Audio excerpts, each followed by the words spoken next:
Jadi kontrak dilaksanakan baik oleh kontraktor orang asli Papua dalam hal ini, terutama yang pengadaan-pengadaan langsung mengerjakan itu harus orang asli Papua. Kemudian nanti penyalurannya itu melalui dinas kepada pihak pelaksananya atau kontraktor.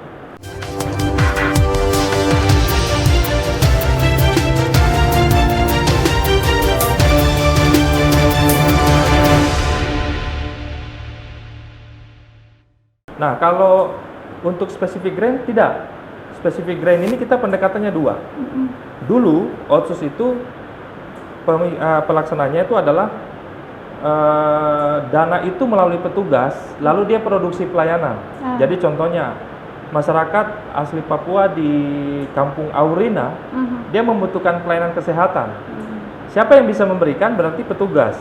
Kita membiayai petugas melalui perjalanan dinas, penyediaan logistik, terus dia punya peralatan ke sana, kita siapkan, lalu dia pergilah ke Aurina memberikan pelayanan.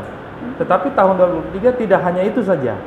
Kita mau supaya, karena ada di dalam PP 106, ada klausul yang mendorong, kita harus melibatkan masyarakat orang asli Papua untuk terlibat mandiri. Nah, inilah yang kita bangun di 2003. Jadi, kader itu kita biayai, khusus untuk program tertentu kita mulai. Jadi karena temanya bagaimana eliminasi malaria tahun 2030, maka tahun 2023 kita rekrut 334 kader malaria di 144 kampung kelurahan. Honornya itu dari Otsus Dinas Kesehatan khusus kader OAP. Ya, jadi kalau kader non OAP bagaimana? Kader non OAP itu nanti dari sumber anggaran lain. Nah, sehingga bagaimana penyalurannya? Kalau yang seperti tadi untuk pembiayaan kader, ya itu berarti dana Otsus ditransfer ke rekening kader.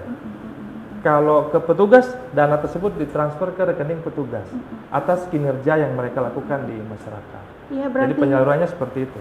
Berarti bisa dikatakan kesejahteraan dari petugas khusus OAP ini diperhatikan ya, benar-benar diberdayakan. Betul. Akhirnya tadi seperti yang Bapak katakan bahwa mereka sudah memiliki rumah dinas sehingga itu membantu mereka untuk bisa betah melakukan pekerjaan mereka di perkampungan. Ya, termasuk tambahan penghasilan juga. Iya. Tambahan penghasilan itu di Otsus kita perkuat. Contohnya dokter, masyarakat kan bilang kami maunya dokter. Nah itu. Nah, jadi gimana dokter bisa ada di Airu, ada di Pagai, ada di Rafinirara. Sekarang kan dokter kita ada di Pagai ada. Padahal dari sini ke Pagai itu ke Airu mesti jalan 8 jam. 8 jam? Iya, terus naik perahu lagi 1 sampai 2 jam. Itu ada dokter yang mau tugas di sana karena memang kita siapkan ada dokter orang asli Papua lagi tugas sana yang kita biayai dari Otsus untuk pendapatan tambahannya. Nah, tapi tidak hanya dokter. Dulu kan Otsus dokter kita pikirkan. Sekarang petugas perawat, bidan, kesehatan lingkungan, itu juga kita berikan tambahan penghasilan, tapi khusus yang mau tugas di daerah sulit. Contohnya petugas kesehatan yang mau kerja di Airu, Pagai, Rafinirara, itu kita kasih tambahan 400.000 per bulan. Di luar daripada yang biasa dia terima.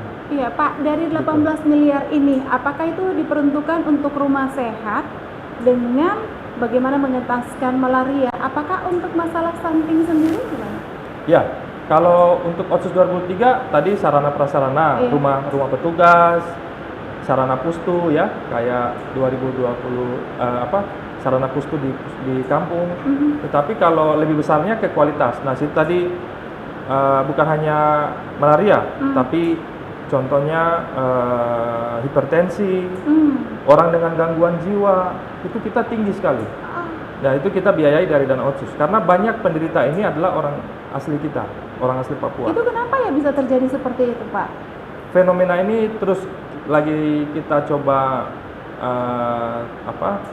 kita coba lihat, karena ini kan programnya kita penanganan untuk orang dengan gangguan jiwa ini kan baru ya. Ya artinya 2-3 tahun ini kita lakukan dengan intensif. Jadi kita temukan banyak masyarakat kita mengalami itu dengan rata-rata depresi, ya, depresi, kemudian ada masalah rumah tangga, itu cukup tinggi. Nah, kita biayai di situ pengobatannya, tetapi juga tadi untuk stunting, Iya. stunting untuk tahun 2023 sementara di Otsus kita tidak dorong dulu, karena di dana yang lain, spesifik grant dengan dana DAK cukup. Kami tidak mau terlalu banyak sumber anggaran nanti jadi bingung. Jadi kita fokuskan karena stunting itu di dana DAK, memberikan makan kepada balita dan ibu hamil yang kurang energi, kurang gizi itu cukup di DAK, maka kita masih pakai DAK. Tapi 2024 nanti kita lihat. Ya, ini progresnya sudah berapa persen? Yang untuk penyaluran anggaran tadi baru 2,5 dari 18 miliar ini. Sisa berapa persen untuk 2023? Kalau penyerapan kita saat ini kalau di Otsus per bulan Juni kemarin itu kurang lebih 37%. Tetapi 37% karena memang masih sesuai target. Karena untuk yang namanya pelayanan fisik tadi, dia kan nanti lebih banyak dibayar di triwulan 3. Penyerapan paling banyak ini yang kegiatan non fisik ini. Jadi 2,5 miliar ada di blok grant, 15 miliar lebih ada di spesifik grant. Totalnya tadi 18 miliar lebih. Nah, ada lagi yang kami memang 2023 kami coba buat secara spesifik tahun ini adalah kita bantuan iuran. Itu seperti BPJS, apa? BPJS.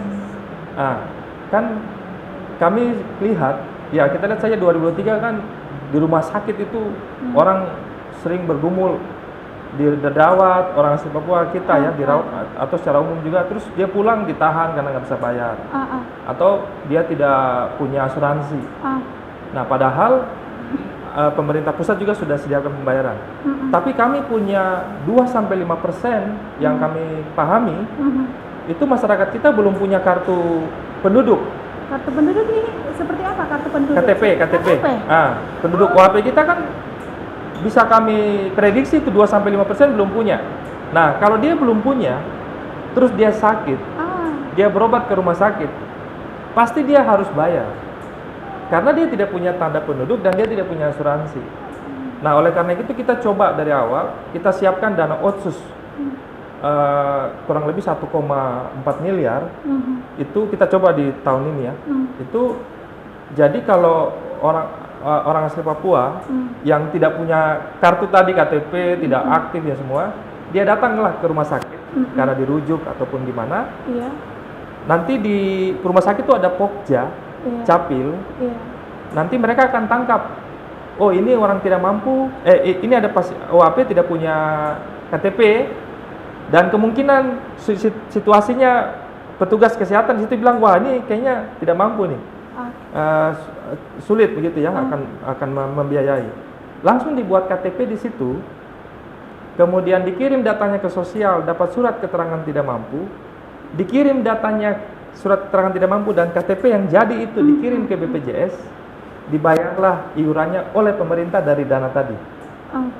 Gitu. Jadi kita tidak cari lagi dana di mana, enggak, sudah ada.